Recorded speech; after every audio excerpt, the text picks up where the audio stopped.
Hello friends, welcome to my YouTube channel kiss special lunch box recipe part 2 માં આપનું સ્વાગત છે। તો આજે આપણે 3 અલગ અલગ રેસીપી બનાવવાના છીએ જે ખૂબ જ હેલ્ધી અને ખૂબ જ ટેસ્ટી એવી રેસીપી છે। તો સૌથી પહેલાં આપણે વર્મીસેલી ઉપમા બનાવીશું, જેને તમે સેવઈ ઉપમા પણ કહી શકશો। તો ચાલો આપણે શરૂઆત કરીએ વર્મીસેલી ઉપમા બનાવવાનું। તો વર્મીસેલી ઉપમા બનાવવા માટે મેં અત્યારે જે વર્મીસેલી સેવ આવે છે તે લીધી છે, જે માર્કેટમાં તમને ખૂબ જ આસાનીથી મળી જશે। આ જે વર્મીસેલી સેવ છે તેમાંથી તમે ઉપમા તો બનાવી શકશો, સાથે સાથે તમે પુલાવ પણ બનાવી શકશો, એમાંથી ખીર પણ બનાવી શકશો। આપણે શરૂઆત કરીશું વર્મીસેલી ઉપમા બનાવવાનું। તો વર્મીસેલી ઉપમા બનાવવા માટે મેં અત્યારે ગરમ ઉકળતું પાણી લીધું છે। ત્યાર પછી આપણે જે આ વર્મીસેલી સેવ છે તે એડ કરી દઈશું અને હવે આપણે એને ઢાંકણ ઢાંકીને 5 મિનિટ માટે આ જ રીતે રેસ્ટ આપીશું। તો લગભગ 5 મિનિટ થઈ ગઈ છે અને આપણી સેવ પણ એકદમ સરસ રીતે બોઇલ થઈ ગઈ છે। તો હવે આપણે એને એક ચાળણીમાં ચાળી લઈશું। તો આ રીતે મેં કાણાવાળી ચાળણી લીધી છે, જેમાં આપણે આ જે સેવ છે એને આ રીતે ગાળી લઈશું। રીતે આપણે જે સેવ છે એને આ રીતે કોરી કરી લીધી છે। ત્યાર પછી હવે આપણે એને વઘાર કરીશું। હવે ગેસ ઉપર મેં એક કઢાઈ લીધી છે। ત્યાર પછી હવે આપણે તેમાં થોડું ઘી એડ કરીશું। ત્યાર પછી હવે આપણે તેમાં મીઠા લીમડાના પાન એડ કરીશું। ત્યાર પછી હવે આપણે થોડી રાઈ એડ કરીશું। અત્યારે આપણે બાળકો માટે બનાવી રહ્યા છીએ, એટલા માટે આપણે અડદની દાળ છે અને ચણાની દાળ એડ નથી કરતા। ત્યાર પછી હવે આપણે રાઈને થોડી શેકાવા દઈશું। તો આપણી જે રાઈ છે તે શેકાઈ ગઈ છે। ત્યાર પછી અહીંયા મેં સફેદ તલ લીધા છે અને કાજુના આ રીતે નાના ટુકડા કરી લીધા છે, એ આપણે એડ કરીશું।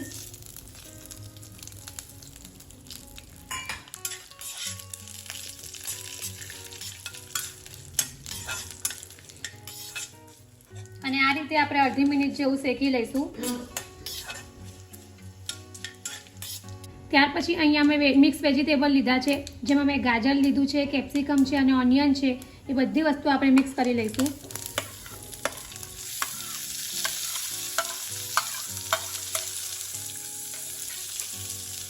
અને હવે આપણે એને 1 થી 2 મિનિટ માટે થોડું કૂક કરી લઈશું।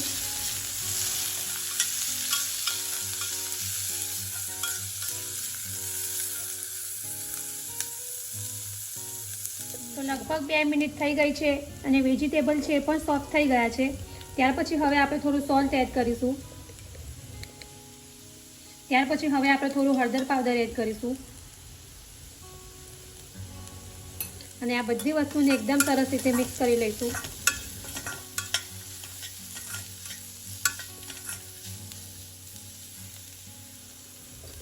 અને હવે આપણે વર્મીસેલી સેવ એડ કરીશું।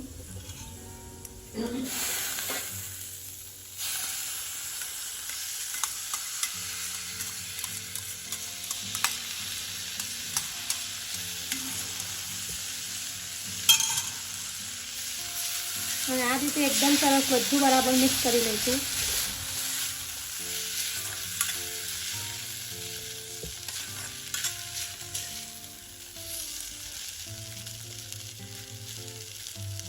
અને હવે આપણે ગેસ ઓફ કરી દઈશું।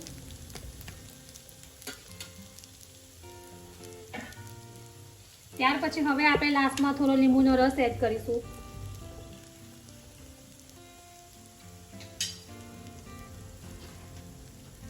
ત્યાર પછી હવે આપણે થોડા કોથમીર એડ કરીશું। તો રેડી છે આપણા વર્મીસેલી ઉપમા, જેને આપણે બાળકોના લંચ બોક્સમાં સર્વ કરીશું। તો રેડી છે આપણા ગરમા ગરમ વર્મીસેલી ઉપમા, જેની સાથે મેં થોડી પૂરી બાળકોને લંચ બોક્સમાં આપી છે। આ જે પૂરી છે એને મેં મેદો, ઘઉંનો લોટ અને રવો મિક્સ કરીને બનાવી છે। આ જે વર્મીસેલી ઉપમા છે એ બાળકોની સાથે મોટા પણ ખાઈ શકે એવા ઉપમા છે। તો બાળકોને તો ભાવશે જ, સાથે સાથે મોટાઓને પણ ભાવે એવા ઉપમા છે। તો તમે મેગી અને નૂડલ્સ ખાતા હોય એ પણ ભૂલી જાય એવા ઉપમા છે, તો એકવાર જરૂરથી ટ્રાય કરજો।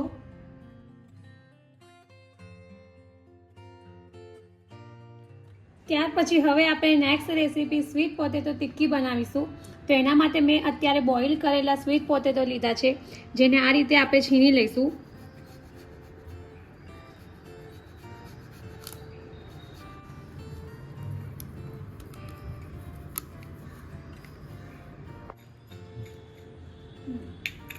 તો આ રીતે આપણે સ્વીટ પોટેટોને છીણીમાં છીણી લીધા છે. ત્યાર પછી હવે અહીંયા મેં અખરોટ લીધી છે, જેને ઝીણી સમાઈ લીધી હતી, અને સૂકી લાલ દ્રાક્ષ છે તે આપણે એડ કરીશું. ઘણીવાર એવું હોય છે કે બાળકો આવી વસ્તુ નથી ખાતા હોતા, તો આપણે આ રીતે આપીશું તો બાળકોને ખબર પણ નહીં પડશે. ત્યાર પછી અહીંયા મેં બોઇલ કરેલા ગ્રીન વટાણા લીધા છે, એ આપણે એડ કરીશું.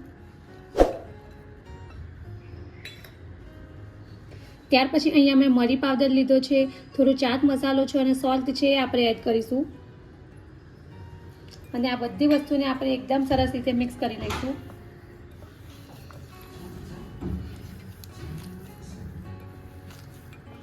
તો અત્યારે આપણે આ ટિક્કીમાં બાઇન્ડિંગ માટે કંઈ જ જરૂર નથી. તો આ રીતે આપણે બધું બરાબર મિક્સ કરી લીધું છે. પછી હવે આપણે આમાંથી નાની નાની ટિક્કી બનાવી લઈશું. તો આ રીતે થોડું મિશ્રણ આપણે હાથમાં લઈશું અને ગોળ રાઉન્ડ શેપની આપણે ટિક્કી બનાવી લઈશું.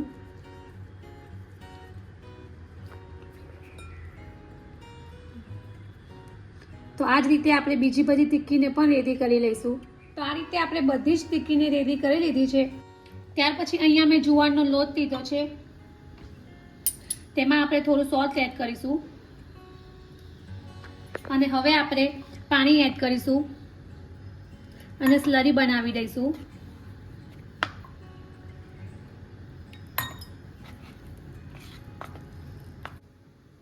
તો આ રીતે આપણે સ્લરી બનાવી દીધી છે. ત્યાર પછી અહીંયા મેં આપણી જે ટિક્કી બનાવી છે એને થોડો ક્રન્ચી ટેસ્ટ આપવા માટે મેં આ રીતે જે ઝીણી સેવ આવે છે તે લીધી છે.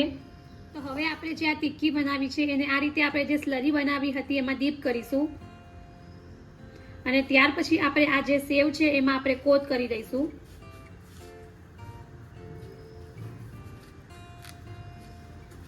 તો આ રીતે આપણે સેવમાં બધી બાજુ ફેરવી દઈશું અને હવે આપણે એને સેલો ફ્રાય કરવાની છે. તો અહીંયા ગેસ ઉપર મેં એક નોનસ્ટિક પેન લીધી છે. ત્યાર પછી આપણે તેમાં થોડું ઘી એડ કરીશું અને હવે આપણે જે આ ટિક્કી બનાવી છે તે એડ કરીશું અને બંને બાજુ ગોલ્ડન બ્રાઉન રંગની થાય ત્યાં સુધી આપણે એને થોડી સેલો ફ્રાય કરી લઈશું.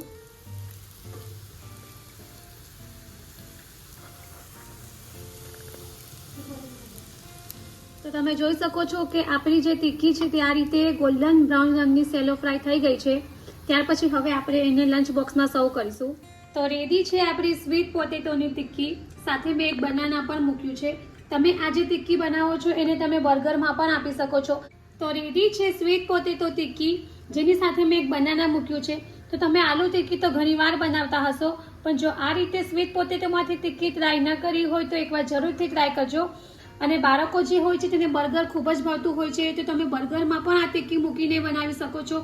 તો નાનાને તો ભાવશે જ, પણ મોટાને પણ ભાવે એવી રેસીપી છે અને ખૂબ જ હેલ્ધી એવી રેસીપી છે. તો એકવાર જરૂરથી ટ્રાય કરજો.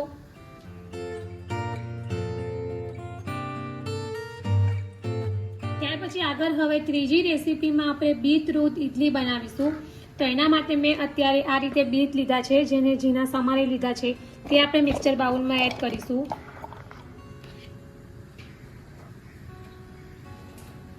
અને હવે આપણે થોડું પાણી એડ કરીને મિક્સરમાં ક્રશ કરી લઈશું. આ રીતે આપણે બીટની પ્યુરી બનાવી લીધી છે. ત્યાર પછી અહીંયા મેં ઇડલીનું બેટર લીધું છે, જેમાં આપણે આ જે પ્યુરી બનાવી છે એ એડ કરીશું અને હવે આપણે આ રીતે એકદમ સરસ રીતે મિક્સ કરી લઈશું.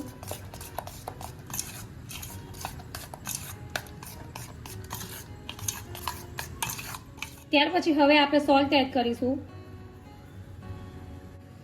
ત્યાર પછી હવે આપણે ચપટી ખાવાનો સોદા એડ કરીશું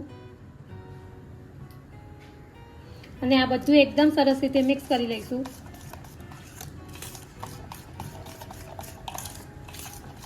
ત્યાર પછી હવે આ જે બેટર છે એમાંથી ઇડલી બનાવીશું.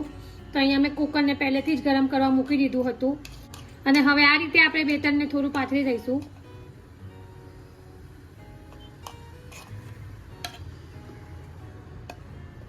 ત્યાર પછી હવે આપણે કુકરનું ઢાંકણ ઢાંકી દઈશું અને ગેસની ફ્લેમ આપણે ફાસ્ટ જ રાખવાની છે અને 10 થી 12 મિનિટ માટે સ્ટીમ કરી દઈશું.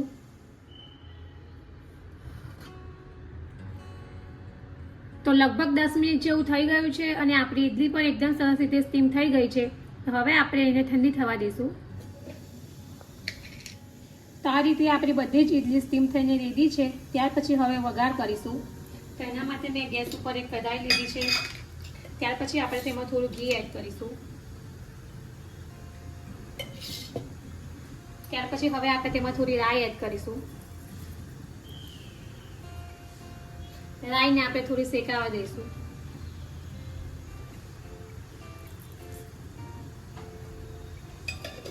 તો આપણી જે રાઈ છે તે શેકાઈ ગઈ છે. ત્યાર પછી આપણે થોડા સફેદ તલ એડ કરીશું. અને હવે આપણે ગેસ ઓફ કરી દઈશું.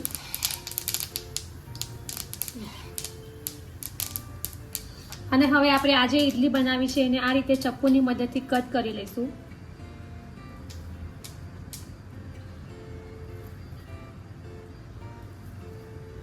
તો આ રીતે આપણે ઇડલીને કટ કરી દીધી છે. ત્યાર પછી હવે આપણે એને આ રીતે વઘાર કર્યો છે એમાં એડ કરીશું. અને હવે આપણે બધું બરાબર મિક્સ કરી લઈશું.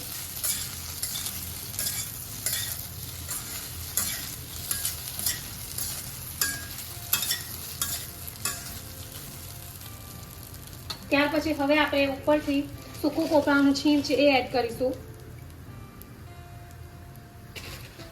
ત્યાર પછી થોડી કોથમીર એડ કરીશું. અને હવે આપણે આજે ઇડલી છે એને બાળકોના લંચ બોક્સમાં સર્વ કરીશું. તો રેડી છે બાળકોના લંચ બોક્સમાં આપવા માટેની ગરમા ગરમ બીટરૂટ ઇડલી.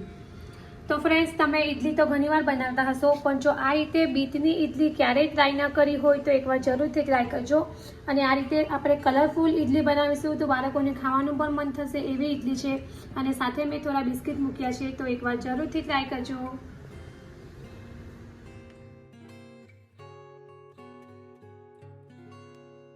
તો રેડી છે આપણી કિડ સ્પેશિયલ લંચ બોક્સમાં આપી શકાય તેવી 3 અલગ પ્રકારની રેસીપી.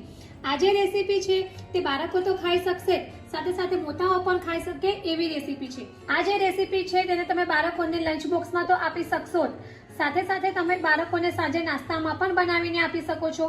તો જો તમને મારી આજની કિડ સ્પેશિયલ હેલ્ધી લંચ બોક્સની રેસીપી પસંદ આવી હોય તો મારી ચેનલને લાઈક અને શેર જરૂરથી કરજો. અને આવી જ બીજી નવી નવી રેસીપીઓ જાણવા માટે મારી ચેનલને સબસ્ક્રાઇબ કરવાનું ભૂલતા નહીં. તો જો તમને આવી બીજી લંચ બોક્સની રેસીપી જાણવી હોય તો મને કમેન્ટ બોક્સમાં જરૂરથી જણાવજો. તો ફરી પાછા આવા જ નવા વિડીયો સાથે મળીશું. ત્યાં સુધી bye bye and thank you for watching my video.